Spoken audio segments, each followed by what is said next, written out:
Well, hello and welcome to this live here on Euronews YouTube channel. My name is Jeremy Wilkes. I make a program called Climate Now, where we bring you the latest data from the Copernicus Climate Change Service every month. You can check that out at euronews.com/climate now. And this live, we are talking about artificial intelligence and climate change, to what extent AI can help us to understand some of the big problems we have related to climate change. I'd like to welcome our guest. We have Iggy Bassi, who's the CEO and founder of Cervest. He's an entrepreneur in this field. We have Rachel Furner, who's a researcher from Cambridge University in the British Antarctic Survey, and she's an expert in AI and climate. And we have Peter Dueben, who's from the European Centre for Medium Range Weather Forecasts, and he is really a guru in this field. So thanks for being with us. We're taking your questions, and I've got some of them already here, which we received on Instagram. So I'll go straight in with that, I think. And I'll put it to Peter. What can AI do against climate change? What are the basics? What can AI do to help us?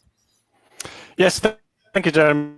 AI is not going to stop climate change, right? That's not possible, really, unless we kind of change our behavior to some extent. But AI can help us to actually understand what climate change is. So how does it actually look like? How is the weather and climate going to look like in a couple of years from now?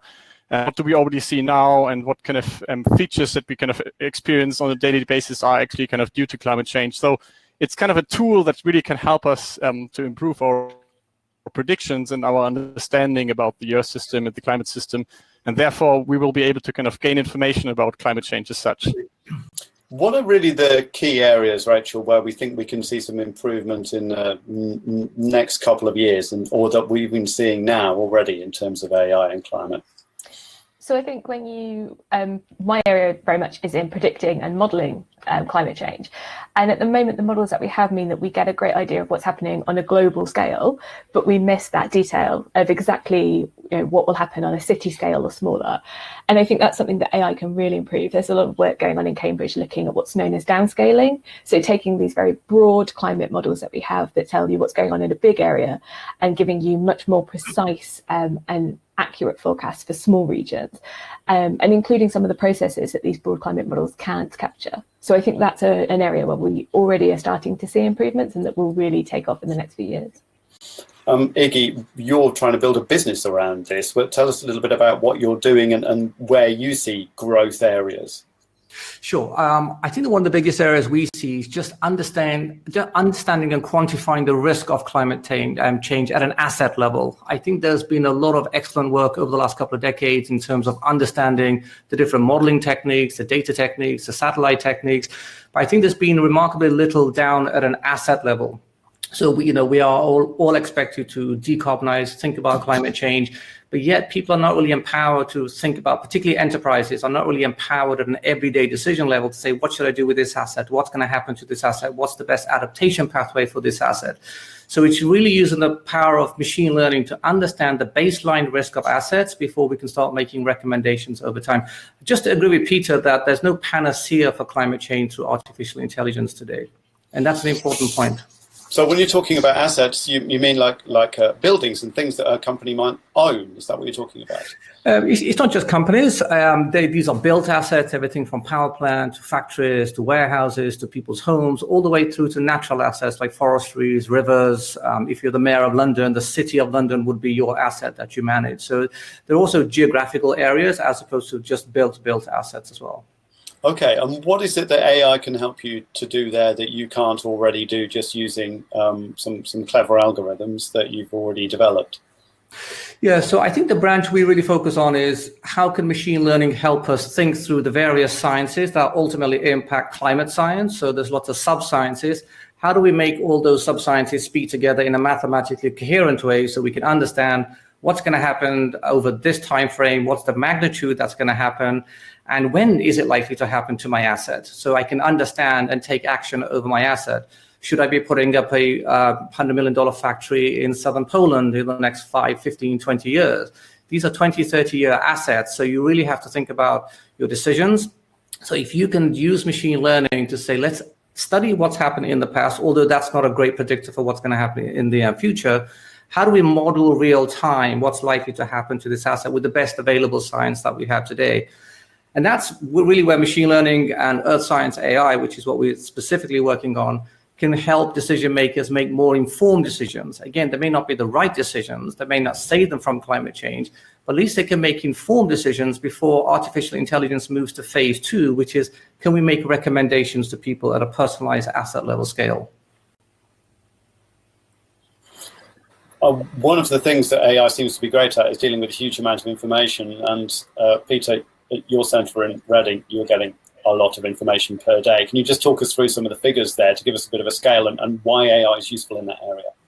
Yeah, absolutely. So at our European Weather Centre, we basically have hundreds of petabytes of data, kind of both from observations of the Earth system, but also about from models that are kind of model output and towards predictions into the futures. And hundreds of petabytes basically means that that's the equivalent of 100,000 of local disks, basically filled with information that is kind of one way or the other important for climate change. So that's basically kind of coming back to Iggy as well in terms of like artificial intelligence and machine learning is really kind of a really great tool to actually extract information from really those very large data sources. And you can actually argue that it's maybe also the only way for some of the questions to be looked into if you have such an enormous amount of data. Like every day, for example, we're getting 800 million observations of the Earth system onto our site. So these are kind of just numbers that no single person can ever look into, right? So therefore, machine learning will play an ever-increasing role also kind of in the understanding of those data streams that are coming in, and to kind of also in particular for the processing of this data.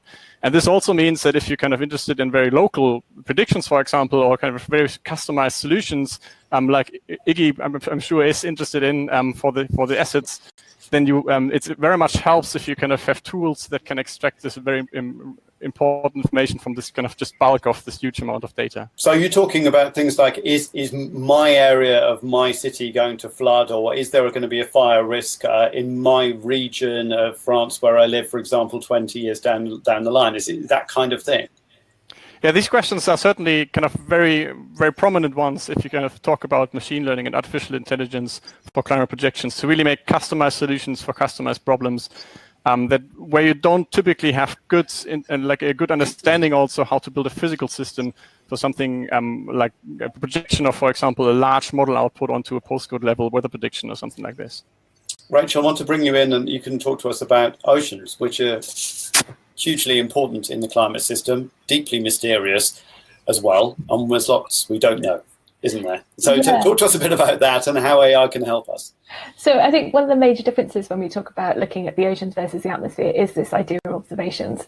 So the atmosphere is now incredibly well observed. Since we've had satellites, we've been able to observe what's going on in the atmosphere, kind of from the top of the atmosphere down to ground level across the entire globe.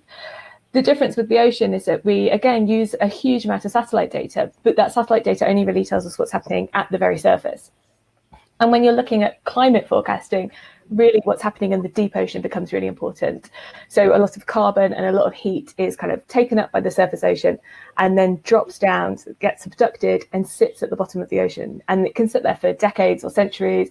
And that process is one that's really key in understanding what will happen over the kind of 100-year timescales of climate. And that's much harder to observe. So we have an observation network that is called Argo floats, and that looks at the top sort of 1 to 2 kilometers of the ocean.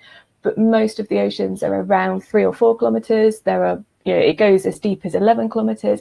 And that deep part that's really important for climate is really difficult to observe. So whereas a lot of atmospheric applications of AI look at using all this massive observation data, the petabytes of data that Peter referred to, for climate scenarios where you're looking at the ocean, we need to look at other things. So my work looks very much at using models that kind of look at the physical processes and understand that system, and then learning from that model data. So it's a quite distinctive difference between when we're looking at the ocean versus the atmosphere.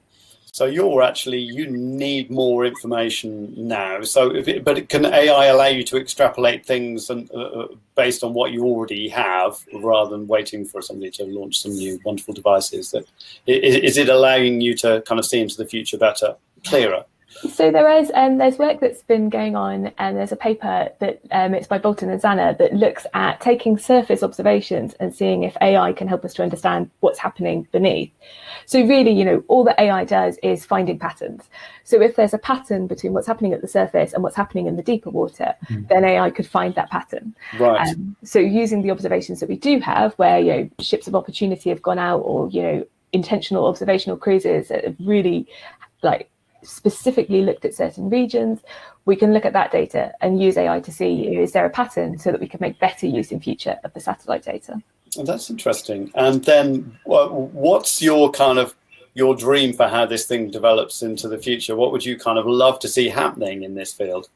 So my work very much is looking at whether or not we can create a data-driven model, so an AI or machine learning type model that does everything that the process-based models we currently have do. So they do that very well, but they're very, very slow and expensive. So my dream is that we could have an AI version that is as good, but much, much faster and much, much cheaper to run. And that would enable us to ask so many more questions and to have so many more different scenarios that we run with our models. Can I make a wish as well? Yeah, go on. Yeah, go on. So my personal wish would be that we kind of learn more really how to kind of combine conventional tools and machine learning, because there's still kind of something which is quite difficult at the moment. At the moment, we have kind of two worlds, like the conventional ones and the machine learning world. My personal wish would be that we can kind of really learn to really bring them together, to kind of bring domain scientists to really make use of those tools on a daily basis, and kind of in combination with kind of conventional tools to really make the best out of the future. But that's ongoing research, and I'm looking forward to kind of the results that are going to be visible in the next years. I was going to ask you about that, because climate scientists they're not great at agreeing amongst themselves on lots of topics. Do they actually accept AI as a useful and interesting thing, or do they say, no, we should spend more time on something else, observations or whatever kinds of modeling they already know how to do? Is there kind of skepticism in that community regarding the power of AI? I would say there are definitely concerns. So, I mean, whether climate... sorry. So I would say there are concerns in the community in that historically we've always used these process-based models, and as a community we love them because they're based on rules of physics, and we love rules. We're scientists, we like things that you can prove and that you can be definitive about. And what AI offers us is this pattern finding, and we don't know whether we're finding patterns which are physically based and which follow the rules or not. And that, I think, is a cause for skepticism and a reason why people are a bit wary. But within that, I would say the community generally is very interested, but it is this kind of cautious interest where we know that there are things that are very important to us as a community, like rules about conservation. So energy must be conserved. Total temperature within your system it can't just kind of grow or shrink without any sort of physical reasoning. And so I would say as a community, we're keeping an eye on how well AI does at those things that are important. But there's a lot of interest, and I think a lot of scientists see this as an additional tool. I don't know if Peter has any additional thoughts. Sorry for chipping in. There was a network issue, and I probably didn't miss that you were asked directly. So weather and climate scientists are very conservative people in principle, and they have to be, because these tools that they're working with are very, very complex and very, very difficult. And if you do something wrong in a tiny little bit, actually you can kind of destroy the entire prediction if you want. So the kind of people are quite conservative in principle, and therefore they are also conservative. Most of them are, for good reasons, towards kind of the new tools that are around and on the table. So I guess machine learning and artificial intelligence needs to kind of prove themselves that they're actually kind of more useful than the harm that they could potentially do to kind of operational weather and climate predictions. But I'm quite confident that this is going to happen. But at the moment, the scientists are fairly conservative for good reasons. We're actually running into a lot of questions in this live. People are sending us questions about AI, and they're concerned about AI. They're concerned about what AI is. I suppose that is something in the AI community you have to face up to, as people think it's kind of all-powerful tool that's going to eventually, for example, people are saying, is AI going to decide that we need to reduce the number of humans on the planet? Is it basically dangerous for humanity as a tool? Is it going to take over control of the world? What do you think? No. Well, not anytime soon, that's for sure. There's just not that level of sophistication in artificial intelligence tools. We're many, many decades away from autonomous But I think what people fear is autonomous artificial intelligence. I'll just take off by itself. I'll have a system of its own. I don't think we're anywhere close to that. So I think right now, if within the realm of climate, if we can leverage the years and decades of proven physics and bring that into better decisions through machine learning tools and artificial intelligence tools, so people can just understand their risks, I think that's just gate one. I think there are ethical concerns around climate intelligence generally that one needs to be careful about. So we're very concerned about how people can use and misuse climate data. You can send the wrong signals on the wrong geographies. Countries can send the wrong signals over other countries, for instance, to say that their environmental degradation is a lot better or a lot worse. So there's a lot of competitive signaling that can be used by nation states as well. You mean that they basically fiddle with the figures that are put into the models? They could change the figures and make it look worse for somebody else who is a competitor. Yes, and there could be mislabeling of data. You could have fields which show that crops are failing this year in France, and suddenly everybody buys from Germany. I mean, the scope for mucking around with this stuff is actually could be fairly large. That's why the provenance of data, the provenance of science, the integrity, the science. You have to be super careful with that stuff because we haven't seen what climate mishandling of data can do yet, but it is possible. We had a question actually that kind of feeds into that, which is asking whether the EU and technical experts are drafting legislation on the limits of AI, which they are in certain fields related to things like health or whatever. But is that applying now in this field as well? Do we need limits actually? I think we probably do need limits. I haven't seen many ethical frameworks around the use of climate data and weather models, because people don't perceive it as an area where people can mishandle that data or use it maliciously. I think that will change over time. I don't think it'll be long. I mean, people thought that you couldn't play with people's sentiments, and suddenly social media platforms became very powerful and became weaponized. We haven't quite reached, climate intelligence being weaponized, but it's not without the realm of possibility. Peter, you think the same? Yeah, I do agree. So, I mean, in particular with climate modeling, for example, I mean, most of the data is kind of out there anyway, and you can basically access this already, and it's kind of very general data, very coarse resolution. So it's very hard to kind of get very detailed information about specific users. But this also may change in terms of the future, because we often talk about like now new data sources that could also be used to kind of inform weather and climate prediction systems. And if you kind of think about, for example, Internet of Things data, so like data that, for example, your cell phone kind of provides some pressure measurements or temperature measurements or something like this that could then be fed into a weather forecasting system. That's all talk of the future. But once you've reached this stage, you would obviously need to also kind of think about how to unpersonalize data and kind of how to make sure that you can't get like localized information from users. But I'm sure that these problems need to be thought of anyway. I mean, just think about the amount of data that companies like Google will have, and I'm sure that the weather and climate component of this information is probably one of the least problematic, if you want. But there are Rachel was talking about earlier about going into social media to look at what observations people are making about weather and using that to either improve your forecasting or to better understand what's happening. Can you talk to us a bit about that? I found it was super interesting.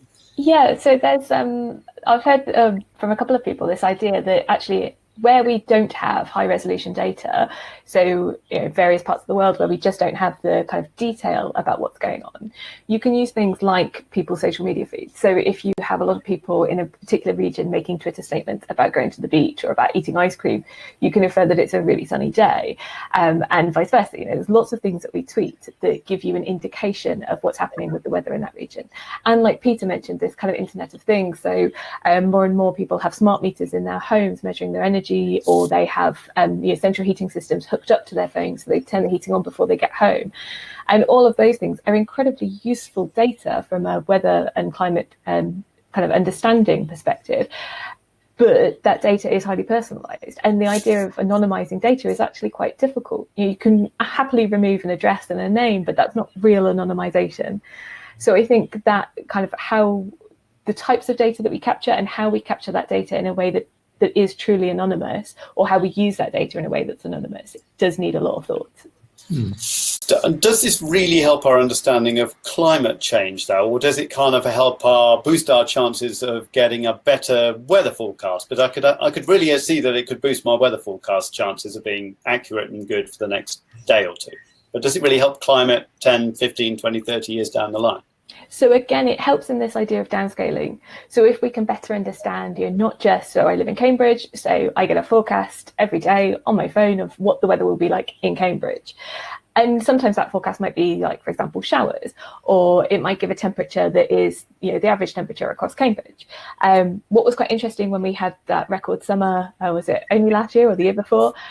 Cambridge ended up having the record-breaking temperature, but there are 2 weather stations in Cambridge, and one of them gave a temperature that was not record-breaking because a different part of the city had a temperature that was notably, only a few points of a degree, but notably different.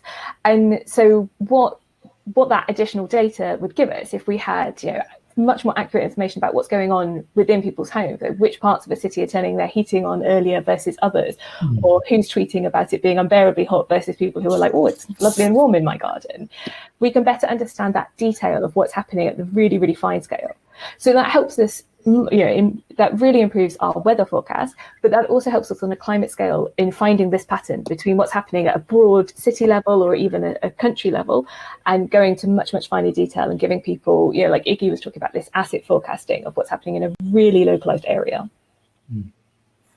It does sound like it's a field which is growing and has a lot of potential, but are there things that we just don't think we can use AI to address? Is there problems? I mean, I remember talking to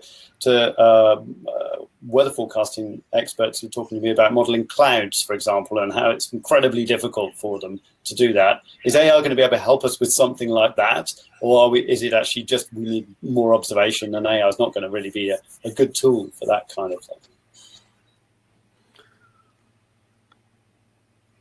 Maybe I can answer this one. Go for it, yeah. I think we can find machine learning solutions and artificial intelligence solutions all over the workflow of weather and climate prediction. So really, there are a lot of application areas where we know that this kind of the new tools can actually help to improve our weather predictions. But there are also kind of some more or less fundamental problems for some of the applications.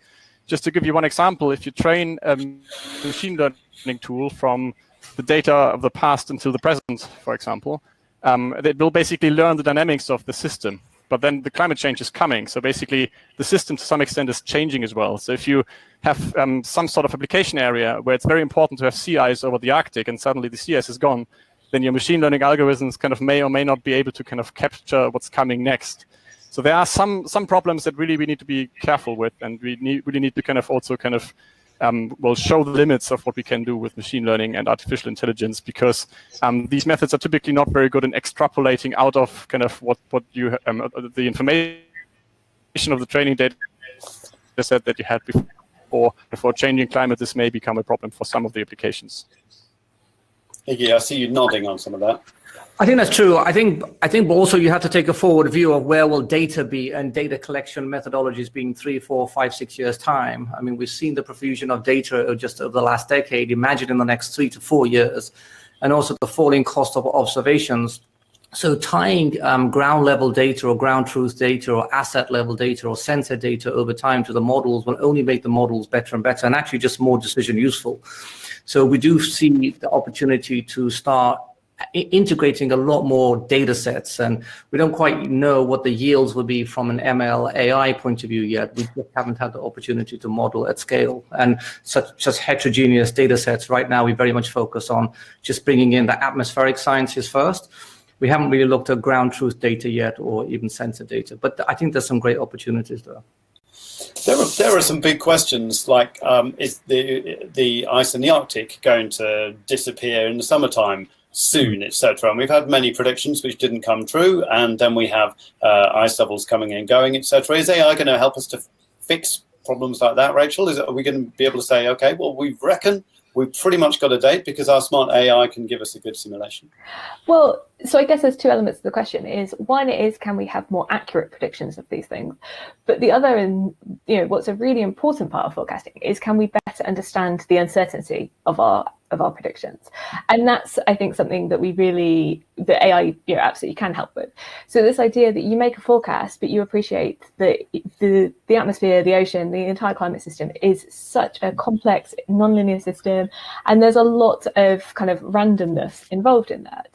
So any prediction that you make should come with some concept of what your uncertainty is. So how likely you think that prediction is to be true, whether you have a huge amount of confidence or whether you think this is the most likely thing, but there's a pretty good chance other things will happen. So one of the things that AI can really help with is this idea that that I'm working on of having much faster model runs. So we can produce climate forecasts by running models, but those models can be much faster. So then we can run many, many more models. And that's a really helpful way of understanding uncertainty. You run an ensemble where you have lots of models with slightly different setups or slightly different start conditions. And that helps you to understand how confident you are that what you're predicting is going to happen. So AI can really help with that. As for making more accurate predictions as well, yes, I think it can. AI can help us to capture some of the processes that aren't well captured in models at the moment. So we always have this resolution error that you're modeling something that is continuous, that is happening from an like a kind of atom level all the way out to hundreds of kilometers, but your model has to draw a line somewhere. And all the things that are smaller than that can't really be captured in a process-based way by your model. But what AI can do is to help us to better understand what is happening there and how it impacts the larger scales. So then that should help us to have more accurate models in the future. You touched on the question of trust earlier, which feeds into a question we had really related to politics and politicians. And I suppose at the end of the day, some of what you're talking about to do with, here are our predictions with this level of uncertainty, you do have to present to people in political positions who then have to take decisions based on that. Is that already happening? And to what extent is there a level of, trust issue when it comes to politicians taking something that they hear AI behind it and they suddenly start to become a bit skeptical or imagine master robots taking over the planet or whatever? So it is already happening. If you look at things like the IPCC reports, which are the kind of major reports on climate change, everything that's predicted in an IPCC report comes with some quantification. And generally those are done in kind of terminology like very likely, quite likely, because there's a lot of research in this area of how policymakers better appreciate uncertainty and the representations of uncertainty. Also, if you look at your weather forecast these days, generally, most weather forecast apps don't just say it will rain or not, they say the probability of precipitation. So again, it's this concept, is it 100% likely to rain, or actually is it kind of 50% and there's a good chance that it won't rain just as much as it will? But in terms of this trust, I think that's a really important one. And I think there is a lot more skepticism around AI, and that you're right, when you say to a policymaker, oh, this is an AI-driven forecast, there's not necessarily the same level of confidence. And that's perhaps something that just as a community, we need to work on. We need to give the evidence that these different and alternative methods are as trustworthy as the ones that we have been using. How do you find that out there in the real world, Iggy, on this one, talking to business owners and governments?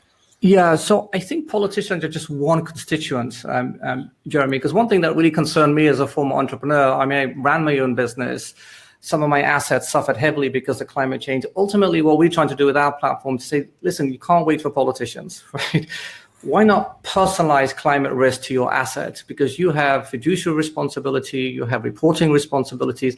Also, if you want to run your businesses in a way that's climate proof in the time, you have to understand that you can't wait for policy change to tell you what to do with your $100 billion portfolio or your sovereign portfolio or your credit portfolio. At the end of the day, the government's not going to bail you out because you've had an excessive flood or the temperatures change or the wind patterns have changed. You need to be informed as an enterprise, as an individual, even as a sovereign government.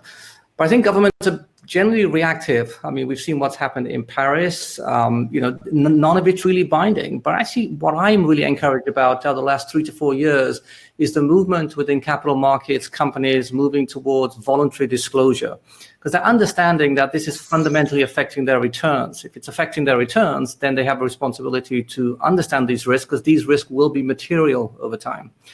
So I don't really look at it through the lens of just politics. We don't need to squeeze all this wonderful artificial intelligence and climate modeling just to the 650 politicians who sit in Whitehall.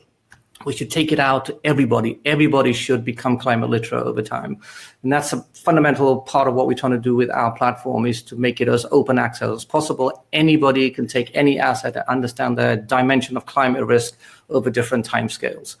That's how you personalize climate risk. And you could get that down to the home level, that I could be looking at where I live on my street and considering those risks and making my own judgments. Progressively, yes. So first of all, we look at the location risk, and then we use better ML for downscaling. Ultimately, we get to the asset. We understand what type of home you have. Is it a brick house? Is it a wood house? What's the elevation of the house? And then what's the historic probability what's the historic observation data over your house? What's happened there, and what's the probability that that's likely to change in the next 5, 10, 15 years? A lot of it's just probability theory, but it's going to be based and learned on millions and millions and millions of similar assets. So we never build a model just for your home or even for a single asset. We can learn across millions and millions of different types of assets over different spatial and temporal scales. So when we do make that prediction, when we do make that probability, it's been informed by millions of similar assets, and that's important. And again, only machine learning and artificial intelligence can really do that at scale. Yeah, it's that learning ability that's so important, though, I suppose, which takes me to the question of how significant the kind of takeover of AI in the world of climate and weather is going to be. Is it going to be the case that this conversation will date badly, and in 5 years' time from now, all of these things related to climate and weather will be handled by an AI of some form, or is it going to be much more gradual, do you think?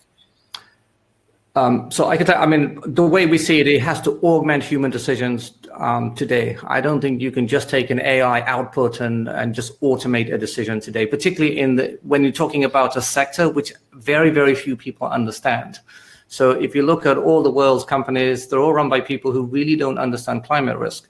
So they're not going to trust the system overnight. It's going to take them probably 5 to 10 years to start trusting the system, and they're going to semi-automate first. And over time, they say, well, here's a credit application. I need to look at the location risk. I need to look at this, and this. Does it score beyond a certain point system? Yes, I can automate that loan, for instance, right? I think it's going to be gradual. What do you think, Peter? That's a very, very, very good question, and I don't think we can really. It's very difficult to figure out what machine learning for weather and climate prediction is going to look like in 10 years from now. They're really very smart and really very senior people who are saying that machine learning is just a wave passing through, and in 10 years we talk about different things. And other very senior scientists who basically say, like, we're doing nothing else than machine learning in 10 years from now. And I guess the truth is somewhere in the middle. And as I pointed out, I think the most realistic thing is to kind of assume that we will have learned in 10 years from now how to kind of combine conventional tools and machine learning in the best possible way. But this question is open, really. I mean, we still basically considering how far we can go with machine learning and how far, how many kind of components can be, to some extent, also machine learning. But having said this, I think it's still important to realize that machine learning is a tool, right? It's not that this is going to, for example, replace domain scientists working on weather and climate. It's more like a tool that is kind of going to be available to those scientists to actually kind of make their research. The question we're asking at the beginning of this is to what extent artificial intelligence can help us to fight climate change. Answering that obviously can help us to better understand it. It can help us in dealing with risks that we have related to where we are and the assets that we have around us. But can it help us fight climate change? That's to say, could we run simulations using AI that can help us to work out whether extracting X amount of CO2 from the atmosphere or doing particular policy would make a difference or not? Could you use it in that kind of way, in the sort of to test out different scenarios? I would say that you can certainly use it to test out different scenarios, in the sense that we currently run models under a number of different emission scenarios. So if we were to cut our greenhouse gas emissions by half, or if we were to double them or leave them as we are, and we run models under each of those different scenarios and see what will happen. And AI will definitely, I think, help us with that. It will enable us to run more of those scenarios and to run them faster and cheaper. The other point that you made, though, is this kind of concept of geoengineering. So things like if we were to create some way of sucking carbon dioxide out of the air, or ways of removing carbon from the oceans, or sequestering heat out of the oceans.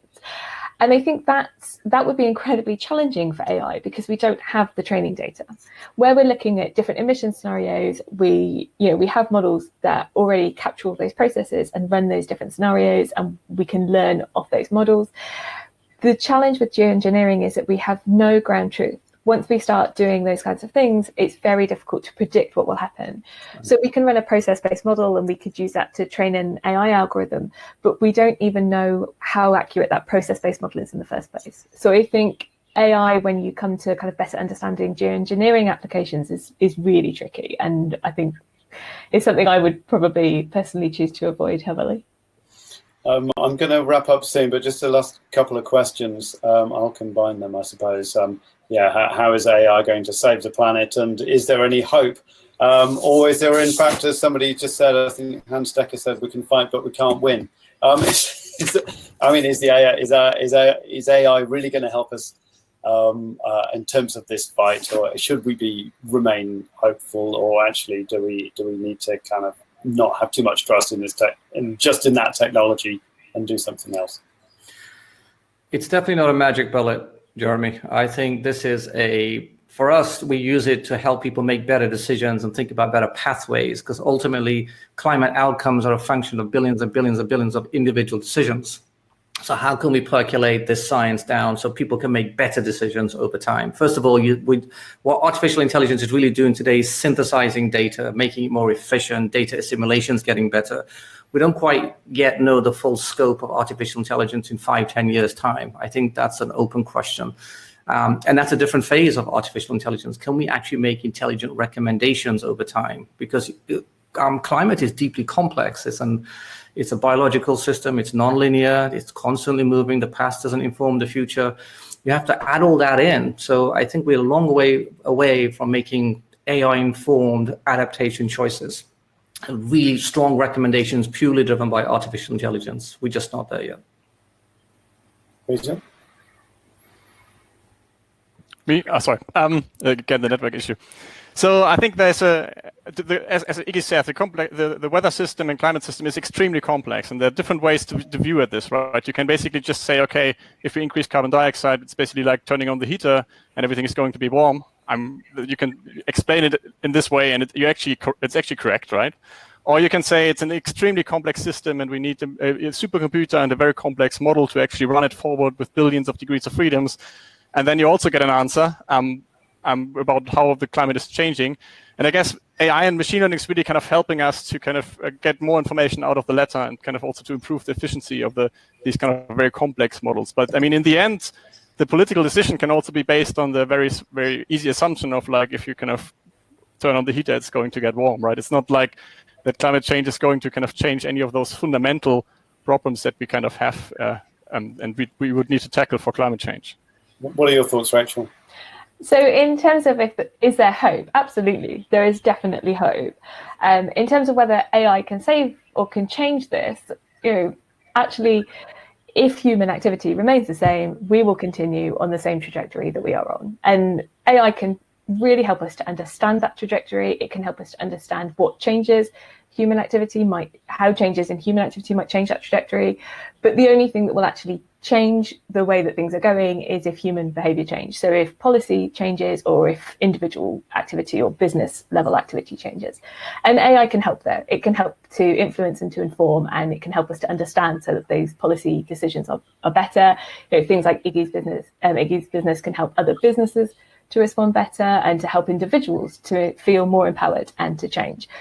So yeah, there is absolutely hope, but that hope is completely dependent upon human activity changing, and AI in itself won't directly help with that. It's really interesting what you just said about individual decisions and little changes all adding up into this big system, and I think you have to keep that in mind, don't we?